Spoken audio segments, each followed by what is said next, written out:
Okay, this is me, Frank, and I'm going to be giving a bike check.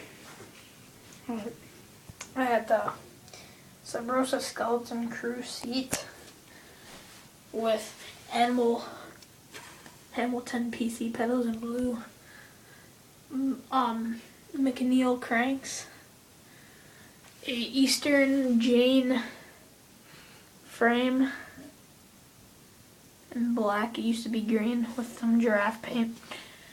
A Black Label forks in sky blue. Same with the bars, but they're united. Hoffman grips. They suck. They wear down really fast.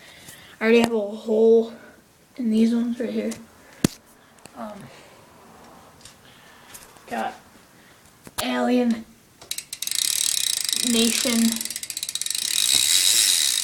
back rim in red. A Kmart tire, because I'm that cool.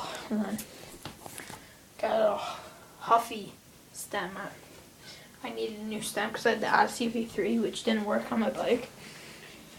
Got Alienation front rim with the Odyssey Path front tire.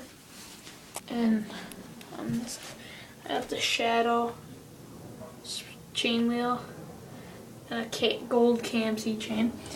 And this is the sound of my hub.